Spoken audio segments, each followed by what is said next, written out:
आप सुन रहे हैं आज तक रेडियो।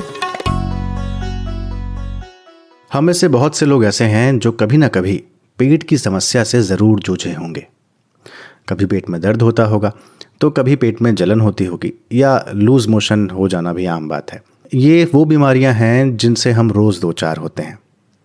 आपका पेट सही है तो अन्य बीमारियों का खतरा कम रहता है। आपका पेट खराब है तो ज़्यादा बीमारी बढ़ने के चांसेस रहते हैं, जैसा कि आमतौर पर डॉक्टर्स कहते हैं। तो पेट की बीमारियां क्या होती हैं? इन सब के अलावा भी कुछ और बीमारियां होती हैं जो आपके लिए घातक हो सकती हैं, जिनका आपको ध्यान रखना बेहद ज़रूरी है। और इन बीमारियों पर तो बात होनी ही चाहिए। इसलिए आज के हेलो डॉक्टर में बात पेट से जुड़ी बीमारियों की।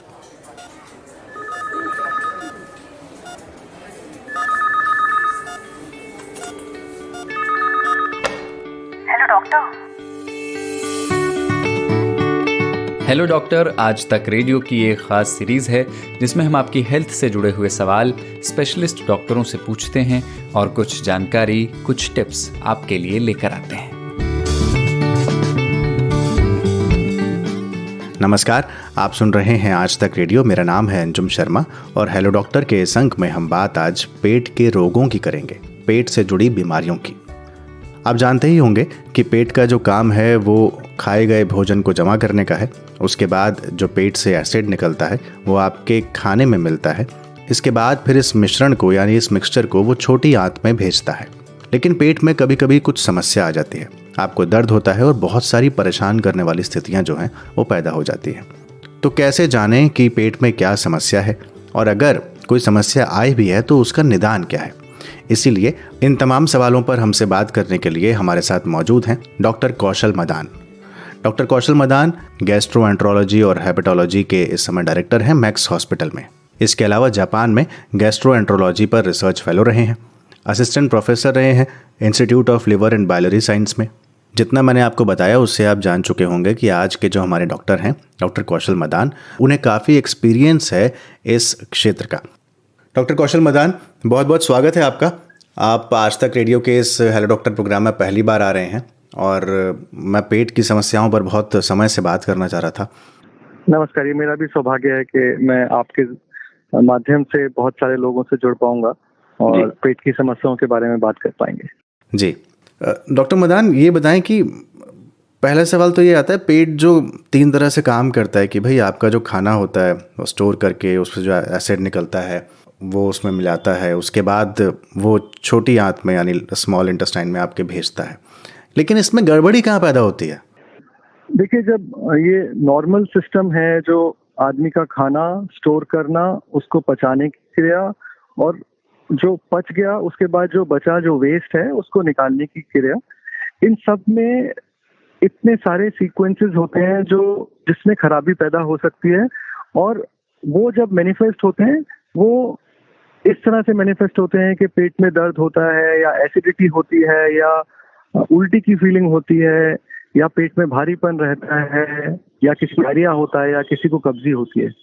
तो इतनी सारी क्रियाएं हैं जो अफेक्ट हो सकती हैं और उनका फाइनल रिजल्ट ये वाले सिम्टम्स होते हैं जो मैंने आपको बताया। जी जी। अच्छा, अगर मान लीजिए, बहुत मैं लेमन टर्म्स में बात करूंगा, आम आदमी हमारा समझ सके और हम लोगों से जुड़ सके, इसलिए पेट दर्द क्यों होता है? ओके, ये आपने बहुत अच्छा सवाल पूछा। पेट, अगर आपने देखा, छाती के नीचे से शुरू होता है और जहाँ पर टांगे जुड़ती हैं जिसको पेल्विस कहते हैं वहां तक रहता है। तो इस पूरे हिस्से में बहुत सारे ऑर्गन्स होते हैं पेट के अंदर जो अफेक्ट हो सकते हैं और दर्द का कारण हो सकते हैं। तो जब एक पेशेंट हमारे पास आता है तो बहुत इंपॉर्टेंट चीज है जो हिस्ट्री, और हम जो उसका पेट को एग्जामिन करते हैं जिससे हमें आइडिया मिलता है कि एग्जैक्टली कौन सा ऑर्गन है जो इन्वॉल्व हुआ है और पॉसिबली दर्द के लिए रिस्पॉन्सिबल है। फिर हम अपने दिमाग में लिस्ट बनाते हैं कि शायद ये कारण हो सकते हैं, फिर इन्वेस्टिगेट करते हैं तो पता लगता है। बट अगर आप मुझसे पूछें जो मोस्ट कॉमन कारण होता है माइल्ड दर्द का, जो लोग डिस्क्राइब करते हैं कि हल्की जलन सी होती है, हल्की दर्द सी होती है ऊपर के हिस्से में खाने के बाद, वो एक मोस्ट कॉमन कारण है इस तरह की सिम्टम्स का। तो उसका कारण यूजुअली होता है एसिडिटी या पेट में अल्सर होना। अच्छा, यहाँ पर मेरे दिमाग में एक सवाल ये आ रहा है, क्या एसिडिटी और गैस बनना ये दोनों एक ही बात है या अलग अलग है?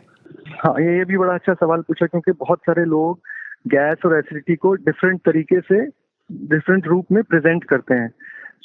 अगर आपके पास हमारे पास मरीज आता है, बोलता है डॉक्टर साहब गैस हो रही है, तो उसके बहुत सारे मतलब हो सकते हैं। उसका मतलब हो सकता है कि एसिडिटी हो रही है, उसका मतलब हो सकता है कि मुंह से बहुत डिकार आ रहा है, उसका मतलब हो सकता है कि खाने के बाद पेट में भारीपन लगता है, या खाने के बाद पेट में जलन लगती है, या नीचे से बहुत गैस पास होती है जब आदमी खाना खाता है।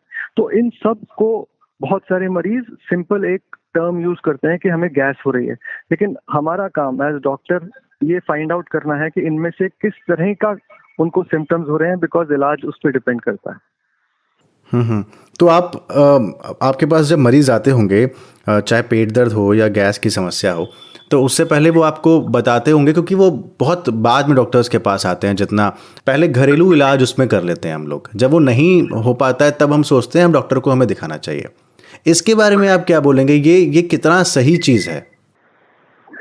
देखिए, मुझे लगता है कि जब प्रॉब्लम शुरू होती है और हल्की फुल्की शुरू होती है, माइल्ड होती है, बहुत तेज नहीं होती है, तो आई थिंक शुरू में घरेलू इलाज काम जरूर आते हैं, लेकिन उसमें सबसे इम्पोर्टेंट चीज जो मरीज को देखनी चाहिए वो है डाइट में आई थिंक अगर वो अपना लाइफस्टाइल शुरू में चेंज कर ले तो बहुत सारी चीजें वहीं ठीक हो जाती हैं। फॉर एग्जांपल, तली हुई चीजें, मिर्ची वाली चीजें, गैस्ट्रिक इरिटेंट्स जैसे कॉफी, स्मोकिंग, एरिएटेड ड्रिंक्स, अगर ये चीजें आप अवॉइड कर सकें तो आधी प्रॉब्लम्स वहीं सॉल्व हो जाती हैं। मैं एसिडिटी की बात कर रहा हूँ। जब हम एसिडिटी या गैस की बात करें, अगर मरीज शुरू में ही अपना लाइफस्टाइल इस तरह से चेंज कर ले, साथ में कुछ एक्सरसाइज या योगा करे, तो आधी प्रॉब्लम वहीं सॉल्व हो जाती है। हाँ, अगर उसके बाद प्रॉब्लम सॉल्व ना हो तब इलाज है उसका। ऐसी कोई प्रॉब्लम नहीं है कि इलाज नहीं है, बट मैं मानता हूँ कि इस तरह के मरीज बहुत देर तक सफर करते हैं। अच्छा, कोविड जब से आया है, कोविड की समस्या शुरू हुई है, उसके बाद से सब लोग वर्क फ्रॉम होम कर रहे हैं ज़्यादातर, और एक लंबे समय तक सबने किया। अब तो खैर ऑफिसेस धीरे धीरे खुल रहे हैं और खुल भी चुके हैं। उस दौरान लोगों को ये समस्या बहुत बढ़ गई, एसिडिटी की जो आप बात कर रहे हैं। तो वो क्या बैठे रहने से भी ये सब चीज़ें होती हैं डॉक्टर? ये आपने बड़ा अच्छा सवाल किया। उसके 2-3 कारण हैं। एक रीज़न आपने अपने आप ही बता दिया कि सीडेंटरी लाइफस्टाइल, क्योंकि घर में बैठ के कंप्यूटर के सामने काम करते रहना, घंटों घंटों काम करना, मोबिलिटी ना होना, वो इस चीज को ऐड करता है, इन सिम्टम्स को वर्सन करता है। प्लस बैठे रहने से क्या है, आपका वजन बढ़ता है। तो जब वजन बढ़ता है तो पेट और पेट के हिस्से में फैट एकत्रित होता है, तो उसके प्रेशर से भी सिम्टम्स बढ़ते हैं। और दूसरी बात जो हमने देखा है बहुत कॉमनली कोविड के जमाने में, कि इसकी वजह से लोगों को बहुत एंजाइटी, मानसिक स्ट्रेस बहुत रहता है, एंड बहुत सारी पेट की प्रॉब्लम, स्पेशली एसिडिटी और इरिटेबल बाउल, इंटेस्टाइन की मूवमेंट डिसऑर्डर, ये सब मानसिक स्ट्रेस से भी रिलेटेड होती हैं, मानसिक स्ट्रेस से वर्सन होती हैं। सो ये 2-3 चीजें हैं जो कोविड के जमाने में इन सिम्टम्स को बढ़ावा दे रही हैं। अच्छा, एक सवाल और मैं आपसे एसिडिटी पर पूछूंगा, उसके बाद मैं एसिडिटी को यहीं ख़त्म करके आगे बढ़ेंगे। क्या ये एक आम धारणा है कि चाय पीने से या सुबह सुबह खाली पेट चाय पीने से एसिडिटी होती है? कितना सही है? नहीं, ऐसा नहीं है। आपने ये बात भी सुनी होगी कि लिमिट में कोई भी चीज करना ठीक है। तो अगर आप 1 या 2 चाय दिन में पीते हैं तो उससे एसिडिटी नहीं होनी चाहिए। हाँ, जैसे मैंने आपको बताया कि जिन लोगों को एसिडिटी होती है वो अगर इरिटेंट प्रोडक्ट्स लेते हैं, इरिटेंट पदार्थ लेते हैं जैसे कॉफी या चाय, और ज्यादा लेते हैं, तब वो एसिडिटी बढ़ती है। बट सिंपल 1 या 2 कप चाय या कॉफी पी लेने से एक नॉर्मल आदमी को एसिडिटी नहीं हो जाती है। ठीक है। ये गलत धारणा है कि जस्ट एक सिंपल 1 कप चाय पीने से एसिडिटी हो जाएगी।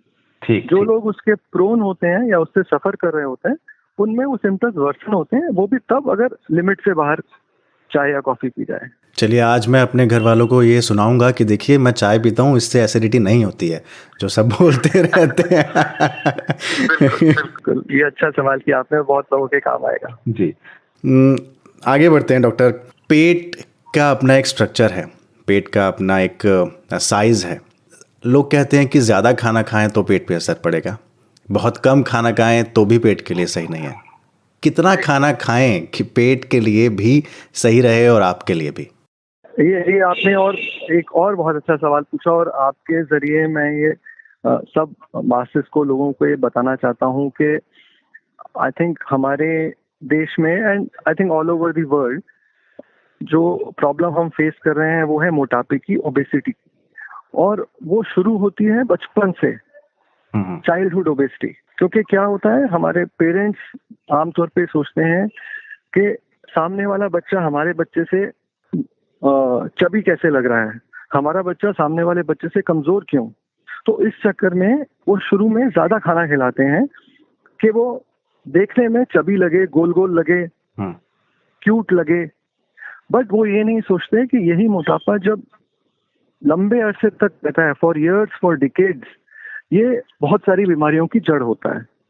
तो इसलिए जैसे आपने कहा ज्यादा खाना खाना चाहिए या कम खाना खाना चाहिए, व्हाट इज इम्पोर्टेंट इज कि सही इंटरवल पे नंबर ऑफ मील्स जो आप खाते हैं वो सही इंटरवल पे खाने चाहिए।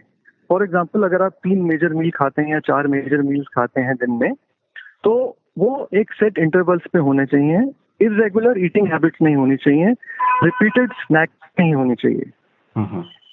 हाँ, आमतौर पे आपने भी देखा होगा, आपकी भी बिजी लाइफ होगी, और उन सब लोगों की जिनकी बिजी लाइफ होती है वो आमतौर पे कई बार अपना लंच मिस कर देते हैं या भागा दौड़ी में ब्रेकफास्ट मिस कर देते हैं, और सेट करने के लिए फास्ट फूड खाते हैं, अनहेल्दी फूड खाते हैं, स्नैक्स खाते हैं विच आर उनमें ज्यादा होते हैं। तो ये सब रॉन्ग ईटिंग हैबिट्स हैं जिससे हमें बचना है। तो वो तभी हो सकता है अगर आप रेगुलर इंटरवल्स पे अपने मील्स खाएं, ब्रेकफास्ट खाएं, लंच खाएं, डिनर खाएं, भले शाम को एक स्नैक लें। और जो करेक्ट ईटिंग पैटर्न है वो है कि आपको सुबह का खाना, ब्रेकफास्ट हैवी होना चाहिए, लंच उससे कम हैवी होना चाहिए, और डिनर लीस्ट हैवी होना चाहिए। और रात का जो खाना है वो थोड़ा हमें जल्दी खाना चाहिए, खाने और सोने के बीच में कम से कम 1.5-2 घंटे का गैप होना चाहिए। और ये आप बिल्कुल भली बात ही समझते हैं, और जो भी आपके लिसनर्स हैं वो भी समझ पा रहे होंगे कि जिन लोगों की हेक्टिक लाइफस्टाइल होती है वो इन सब चीज़ों को फॉलो नहीं कर पाते, और वो लीड करता है प्रॉब्लम्स को, वो पैदा करता है ये सब फूड रिलेटेड प्रॉब्लम्स। जब छोटा था डॉक्टर, तो एक कहावत बहुत चला करती थी हमारे गली मोहल्ले में कि सुबह का जो खाना है, नाश्ता है, वो आप राजाओं की तरह करें, दोपहर का जो खाना है वो आप एकदम आम आदमी की तरह करें जो केवल 2 टाइम की रोटी कमा सकता है, और जो रात का खाना है वो आप किसी को दे दें, तो इस तरह से आप फिट रह सकते हैं। तो यही मैंने आपको एक्सप्लेन किया, बिल्कुल ठीक। तो मुझे आपकी ये बात सुनकर मुझे वो याद आ गया। खैर, अच्छा, लूज मोशन का संबंध भी क्या आपके अधिक खाने से होता है? नहीं, अधिक खाने से नहीं होता है। 2-3 कारण होते हैं लूज मोशंस होने के। एक तो होता है एक्यूट डायरिया, एक सडनली हुआ, आप बिल्कुल ठीक चल रहे थे, सडनली आपको दस्त लग गए, लूज मोशन लग गए, 2 दिन से पेट में दर्द हो रहा है, साथ में बुखार हो रहा है या नहीं हो रहा। उसका कारण यूजुअली इन्फेक्शन होता है या फूड पॉइजनिंग होता है। आपने बाहर खाया, कुछ खाना खाया विच वॉज अनहाइजीनिक, जिसकी वजह से आपके पेट में, इंटेस्टाइन में इन्फेक्शन हो गया। तो या तो वो अपने आप सबसाइड कर जाता है, या आपको डॉक्टर के पास जाके कुछ एंटीबायोटिक लेनी पड़ती है, उससे ठीक होता है। फिर एक होता है क्रॉनिक डायरिया। क्रॉनिक मीन्स लंबे अरसे से जो चलता है, हफ्तों या महीनों। तो उसके बहुत सारे कारण होते हैं, कम से कम 10 से 15 या 20 कारण हो सकते हैं। तो उसके लिए डेफिनेटली डॉक्टर की जरूरत पड़ती है ये फाइंड आउट करने के लिए कि क्या प्रॉब्लम है। फिर एक तीसरी प्रॉब्लम होती है जिसको इरिटेबल बाउल सिंड्रोम कहते हैं, जो कि एक बहुत कॉमन पेट की प्रॉब्लम है, और इसको भी कई लोग गैस के फॉर्म में प्रेजेंट करते हैं डॉक्टर को कि डॉक्टर हमें गैस होती है, बार बार हमें लेटरिन जाना पड़ता है। तो उसमें उसका कारण अलग होता है, लेकिन लोग कहते हैं हमें गैस हो रही है या कब्जी हो रही है या लूज स्टूल हो रहे हैं। तो उसमें इन्फेक्शन नहीं होता, उसमें इंटेस्टाइन का फंक्शन एबनॉर्मल होता है, जिसकी वजह से लोगों को इतने अरसे से बार बार स्टूल जाने की तकलीफ होती है। ठीक है। इसका इलाज क्या है ये मैं आपसे पूछूंगा ब्रेक के बाद। यहाँ पर एक छोटे से ब्रेक के लिए रुकेंगे। डॉक्टर कौशल मदान मेरे साथ हैं, बहुत विस्तार से बता रहे हैं पेट की समस्याओं के बारे में। सुनते रहिए आज तक रेडियो, सुनता है सारा जहां। आज तक रेडियो अब सुनिए आज तक की मोबाइल एप्लीकेशन पर भी। प्ले स्टोर से आज तक की मोबाइल ऐप डाउनलोड करें। ऐप में आपको सबसे ऊपर राइट साइड में 3 आइकन दिखेंगे। उनमें से एक जो सबसे बीच में है वो है आज तक रेडियो का आइकन। तो उसे उंगली से ज़रा सा छू दीजिए और खुल जाएगा हमारा पिटारा, जिसमें क्या है, न्यूज़ तो हर जगह है पर हमारे यहाँ न्यूज़ है सही कॉन्टेक्स्ट के साथ। खबर तो आ गई पर खबर से आगे की बात क्या है उसका एनालिसिस आपको हमारे यहाँ मिलेगा। और इस ठिकाने पर सिर्फ खबरें ही नहीं हैं, ज्ञान की बातें हैं, मज़ेदार किस्से हैं, बतकही है और भी बहुत कुछ है, जिसका स्वाद लेने के लिए इस गली के चक्कर लगाते रहें। आज तक रेडियो कहते हैं इसे, सुनता है सारा जहां।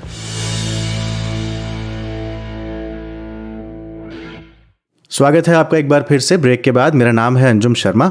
मेरे साथ हैं डॉक्टर कौशल मदान, मैक्स हॉस्पिटल में गैस्ट्रोएंट्रोलॉजी के डॉक्टर हैं, डायरेक्टर हैं वहाँ पर, और काफ़ी लंबे अरसे से पेट से जुड़ी समस्याओं का इलाज कर रहे हैं। तो आज मैंने उनको पकड़ा मैं इसलिए बोल रहा हूँ क्योंकि कल जब मैं इनसे बात कर रहा था तो ये बहुत व्यस्त थे अपने पेशेंट्स के साथ, और मैंने कहा कि मुझे आपके केवल 15 मिनट चाहिए डॉक्टर, अगर आप देंगे तो हमारे लिसनर्स के लिए बहुत अच्छा होगा और हमारे लिए बहुत अच्छा होगा। तो उन्होंने हमारे लिए समय निकाला, वो हमारे साथ हैं।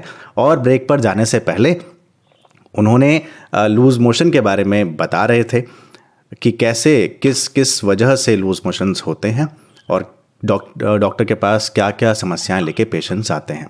तो डॉक्टर आपने कारण तो बता दिए, मैं अब उनका इलाज पूछ रहा हूँ क्योंकि जब भी लूज़ मोशन होते हैं या पेट में दर्द होता है, कोई भी ऐसी समस्या होती है, सबसे पहले होता है कि कुछ या तो केला खा लीजिए या फिर कुछ अजवाइन या फिर कुछ ऐसे घरेलू इलाज होते हैं जो दादी नानी किया करती थी, वो आजमाते हैं हम सबसे पहले।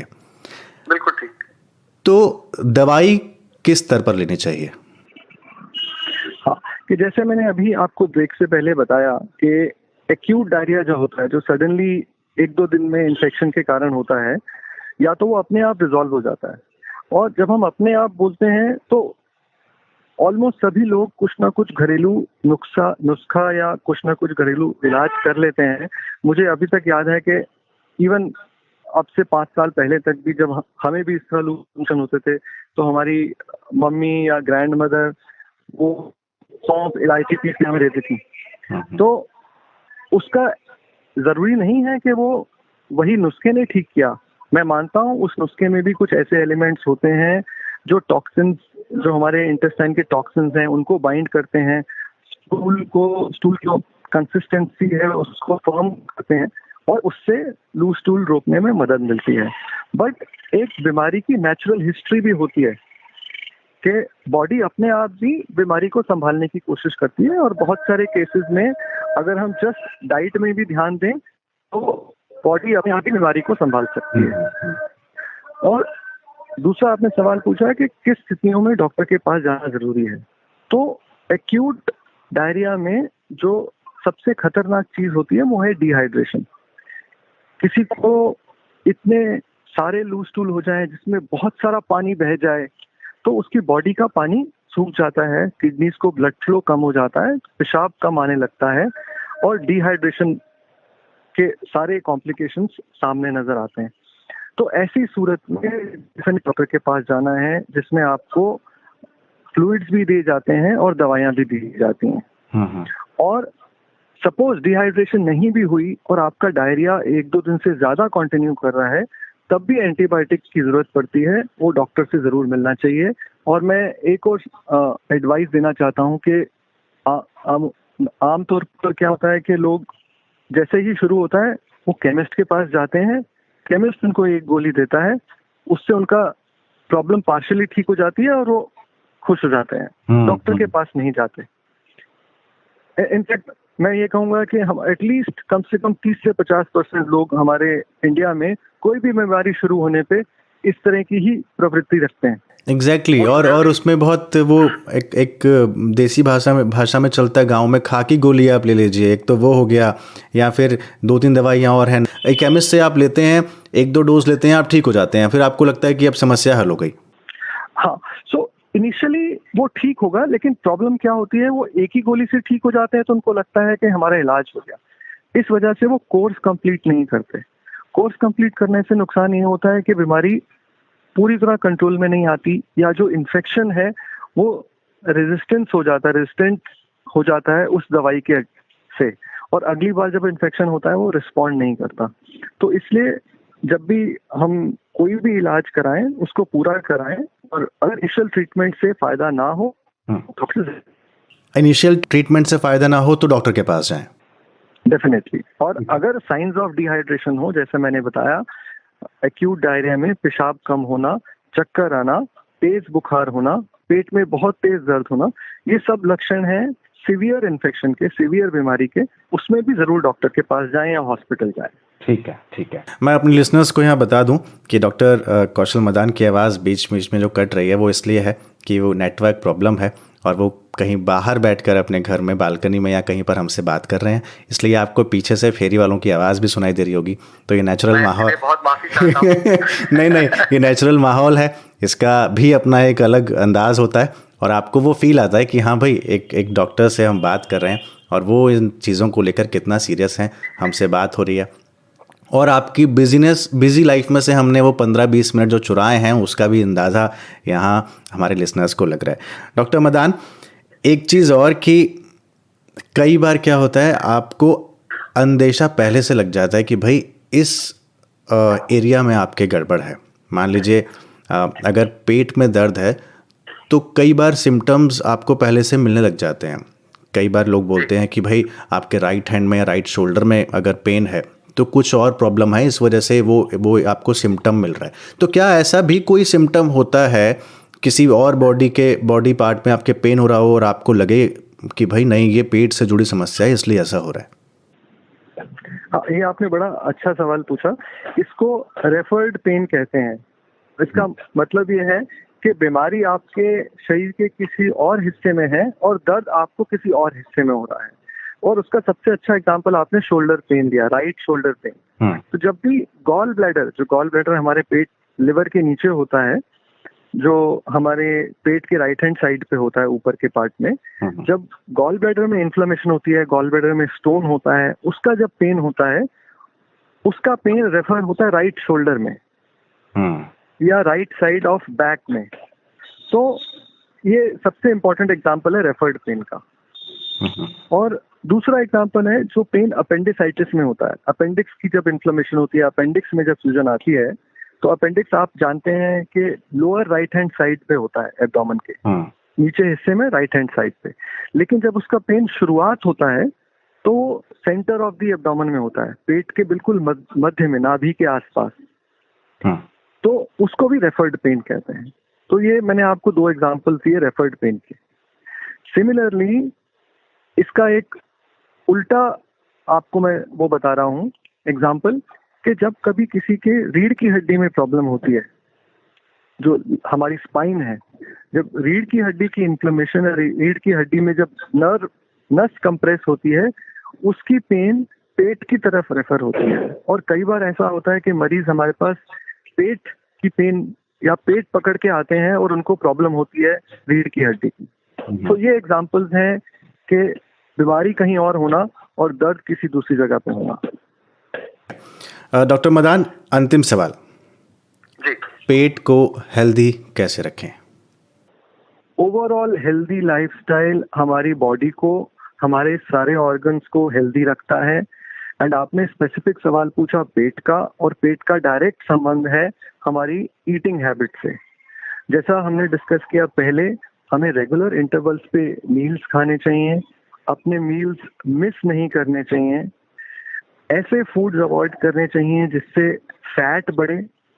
और फैट खाली फैट खाने से या चर्बी खाने से नहीं बढ़ता, आप एक्स्ट्रा शुगर भी खाते हैं, वो सबसे बड़ा कल्प्रिट है फैट बढ़ाने के लिए, क्योंकि एक्स्ट्रा शुगर फैट के फॉर्म में एकत्रित होती है बॉडी में, लिवर में, जो लिवर को भी खराब करती है, जो अल्टीमेटली पाचन क्रिया को भी खराब करता है। लेकिन अब तो शुगर भी कई तरह की आ गई है डॉक्टर, बहुत सारी तरह की शुगर्स आती हैं, तो उसमें भी तो एक आपको चॉइस मिलता है कि आप ये खा सकते हैं, वो नहीं खा सकते।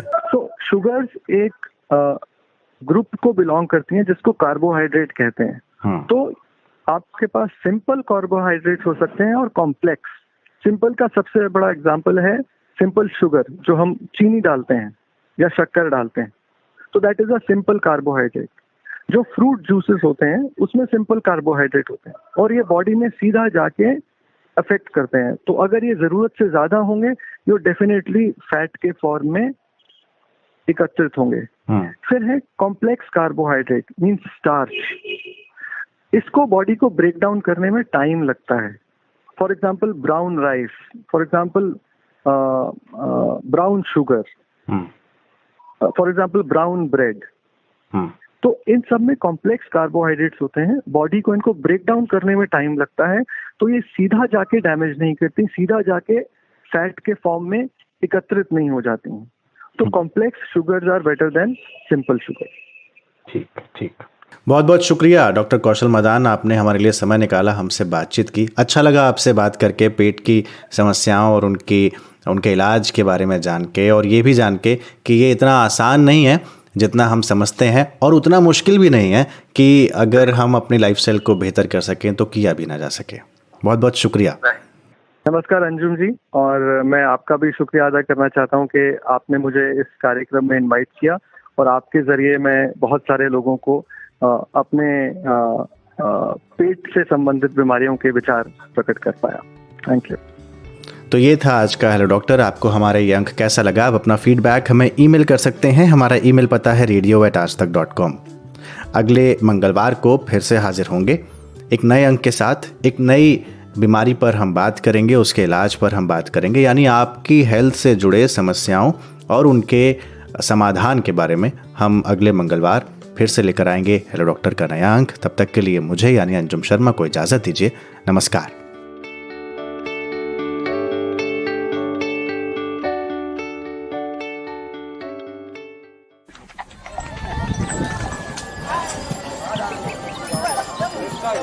ऐसा है, खेल इस बात का है ये नहीं कि आप कितना कमाते हैं, खेल गुरु इस बात का है कि आप कितना बचाते हो। अब कैसे बचाएं? ये बैंक और बाजार की ये टेढ़ी मेढ़ी बातें गले तो उतरती नहीं हैं। अरे तो महाराज उनसे मिलिए ना, अपने मनी मैनेजर से। आपके बटुए से जुड़ी हर सलाह एकदम मुफ्त। और शायरी सुनिए, पैसे से जुड़ा है कोई भी शक, आस्क बेझिझक। मनी मैनेजर, बात बचत की, हर शनिवार आज तक रेडियो पर। आन बनाओ, कितना ज़्यादा रखना।